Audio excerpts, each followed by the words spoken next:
আমরা এমন একটা বাংলাদেশ গঠন করতে চাই যে বাংলাদেশে কোনো বৈষম্য থাকবে না। আপনারা সবাই রাজি আছেন, কিন্তু আমাদের স্টেজের লোকেরা রাজি না। কারণ আপনারা নিচে বসে আছেন সাধারণ চেয়ারে, ওনারা দামি চেয়ারে এখানে বসে আছে। তার মাঝে আবার তিনটা দেখেন ডিস্টিংগুইশড, ওইটার হাইট আরো বেশি। আইসা দেখি যে এই তিনটাতে আবার বিছানো আছে, কি বলে জানি, টাওয়াল দেওয়া আছে। তো আমি বৈষম্য বেশি দূর করতে পারি নাই, প্রথমে আমার টাওয়ালটা ফেলে দিছি। আগামীতে এই ধরনের কোনো আয়োজন হলে সকল চেয়ার সমান থাকবে ইনশাআল্লাহ। যে চেয়ার নিচে থাকবে দেখার স্বার্থে যদি একটা স্টেজ লাগে তাইলে সেই চেয়ারটাই উপরে থাকবে ইনশাআল্লাহ। আপনারা সবাই রাজি আছেন? আপনারা তো রাজি থাকবেন, ওনারা রাজি কিনা? ওনারাও রাজি আছে, আলহামদুলিল্লাহ। তাইলে আমরা উভয় পক্ষ রাজি যে আমরা সকল ক্ষেত্রে বৈষম্যহীন চলবো ইনশাআল্লাহ। তবে এটা ঠিক যে যার যার রুচি মতো চলবো। যেমন আমার গায়ে একটা সদরিয়া বা একটা কোটি আছে, তাই বলে সবাইকে কোটি পরতে হবে না। ব্লেজার যার পছন্দ তিনি ব্লেজার পরবেন, শীতের দিনে সোয়েটার, গ্লাভ, চাদর যার পছন্দ তিনি তাই পরবেন। কিন্তু সামাজিক ক্ষেত্রে আমরা ইনশাআল্লাহ সমান থাকবো আল্লাহ চাইলে। দেখেন বৈষম্যের শিকার হয়ে বাইগুলা পড়তে বসছিল এই মাত্র। তা আমরা আল্লাহর দরবারে বৈষম্য থেকে পানা চাই। এখন এই বৈষম্যহীন দেশটা গড়বে কে? প্রধানমন্ত্রী হলেই আমার বাড়ি যে জায়গায় বন্যার স্রোত, উন্নয়নের স্রোত চলে যাবে সে জায়গায় সারা বাংলাদেশের সম্পদ টেনে টুনে এনে ওখানে ঢুকায় দেওয়া হবে। তাইলে বৈষম্যহীন সমাজ হবে কেমনে? যুক্তি হলো যে সাবেক আমলে আমার এলাকা ছিল বঞ্চিত, এখন অতীতের কাজা কাফারা সব আমার আদায় করতে হবে।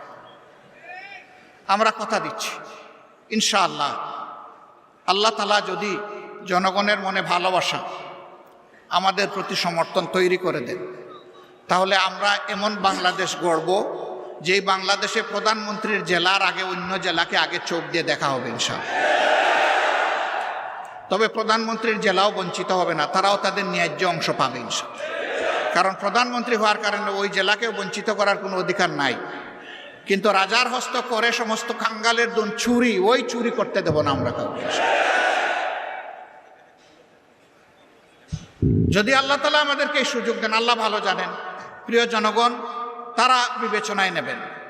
যদি সুযোগ দেন তাহলে ইনশাআল্লাহ আমরা কথা দিচ্ছি যে আমরা দুর্নীতি করব না, দুর্নীতি হতে দেব না। বলবেন তার কি কোনো প্রমাণ আছে? একটু আছে তো ভাই। 2001 থেকে 6 সাল জামাতে ইসলামের যে দেশপ্রেমিক নেতৃবৃন্দকে খুন করা হয়েছে বিচারিক আদালতে, তারা তো 2 জন 3 মন্ত্রণালয়ের দায়িত্ব পালন করেছেন। বলেন বাংলাদেশের কেউ কোনো দুশ্মনও আমাদের তাদের হাতে একটু দুর্নীতির গন্ধ লাগাইতে পেরেছে? পারে নাই। কেন? একটাই কারণ, তারা আল্লাহকে ভয় করে। আমরাও আশা করব যাদের হাতে আগামীতে দায়িত্ব আসে তারা যেন আল্লাহকে ভয় করে চলে। যদি আল্লাহকে ভয় করে চলে তাহলে আল্লাহর ভয় আর দুর্নীতি দুইটা পাশাপাশি চলতে পারে না। দুর্নীতি তখন দুর্নীতির মৃত্যু হবে এবং সুনীতির জয় হবে ইনশাআল্লাহ।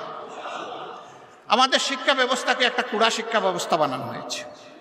মাস্টার্স, তারপরে গ্র্যাজুয়েশন, ওইদিকে কামিল, আলেম, ফাজেল, এই সমস্ত ডিগ্রি নিয়ে লোকেরা দুয়ারে দুয়ারে ঘুরে একটা ন্যায্য চাকরি পাওয়ার আশায়।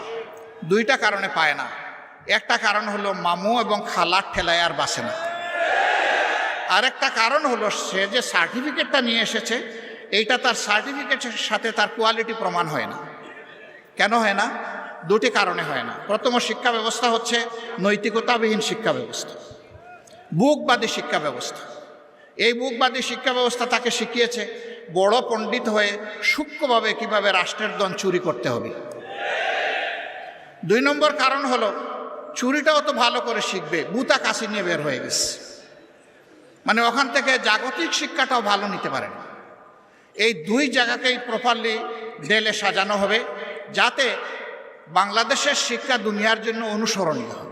এখন আমাদের দেশ থেকে দুনিয়ার বিভিন্ন দেশে লোক যাওয়ার জন্য পাগল হয়ে যায় শিক্ষার জন্য, উচ্চতর শিক্ষার জন্য, কিন্তু আমাদের দেশে লোক আসতে চায় না। কেন চায় না? এই দুর্বল শিক্ষা কেউ নিতে চায় না, এই জন্যই আসতে চায় না। এমন একটা শিক্ষার মডেল তৈরি করতে হবে যে দুনিয়ার মানুষেরাও যেন এখানে শিক্ষা নিতে আসে। এটা ছিল তো, এক আমলে তো ছিল, দুনিয়ার মানুষ তো এখানে আসতো, জাপাইয়া পড়তো, এমনি এমনি তো আসে নাই। এই দেশের এই অঞ্চলের কোয়ালিটি ছিল, এই জন্যই তো এসেছে। আমার সম্মানিত ভাইয়েরা, আমরা এমন বাংলাদেশ গড়ব যে বাংলাদেশে মসজিদ পাহারার দরকার হবে না, মন্দির, মঠ, চার্চ, প্যাগোডা কোনোটাই পাহারার দরকার পড়বে না। সকল ধর্মের মানুষ তার ধর্ম, তার কর্ম সে তার মতো করে চলবে, সেখানে কেউ হস্তক্ষেপ করার দুঃসাহস দেখাবে না। তবে এটা ঠিক, ধর্মের নামে কেউ অন্যের ধর্মের ব্যাপারে হিংসা এবং বাড়াবাড়িও করবে না। মাঝে মাঝে উস্কাইয়া দেওয়া হয় মানুষের অনুভূতিকে, এরা দুষ্ট যারা এটা উস্কাইয়া দেয়, এরা সুস্থ মস্তিষ্কের মানুষ না, এদের ভিন্ন এজেন্ডা আছে, এগুলো আমরা করতে দেব না। প্রিয় ভাইরা, এখানে আপনারা অনেকে ফ্ল্যাগ নাড়বেন, নেড়েছেন, হয়তো বা আবার নাড়বেন। দুটো ফ্ল্যাগ ছাড়া কোনো ফ্ল্যাগ এখানে উঠবে না। একটি বাংলাদেশের ফ্ল্যাগ আর একটা বাংলাদেশ জামাতে ইসলামীর লোগো সম্বলিত ফ্ল্যাগ। এর বাইরে মেহরবানি করে কোনো ফ্ল্যাগ এখানে উড়াবেন না। কারো হাতে থাকলে এটা নিচে রেখে দেবে।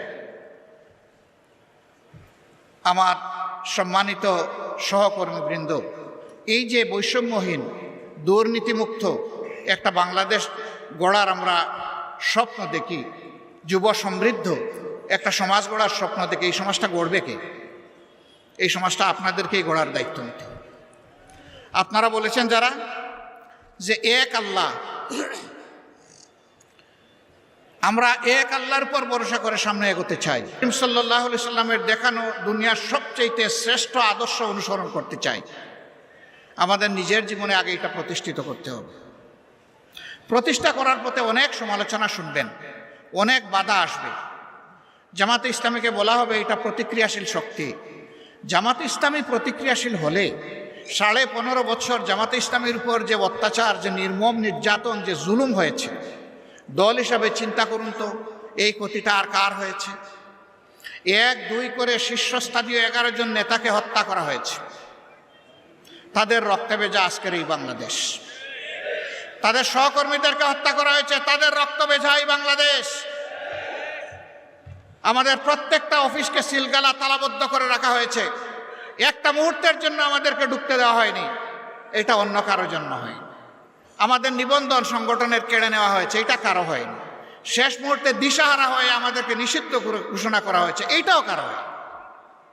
হ্যাঁ, হয়েছে অন্য সকল দলের, সরকারের প্রতিপক্ষ, আলিম উলামা সহ বিভিন্ন দল সহ মানুষ খুন করা হয়েছে, গুম করা হয়েছে, তা আমাদেরও করা হয়েছে। কিন্তু এই 4 জিনিস আর কারো করা হয়। কেন এত জ্বালা আমাদের উপর? ওই যে প্রথমেই বলেছি, বাংলাদেশ জামাতে ইসলামী পরীক্ষিত দেশপ্রেমিক শক্তি, বাংলাদেশের স্বাধীনতা সার্বভৌমত্বের ব্যাপারে কারো সাথে আপোষ করেনি, কারো সাথে আপোষ করছে না এবং ইনশাআল্লাহ কারো সাথে আপোষ করবে না।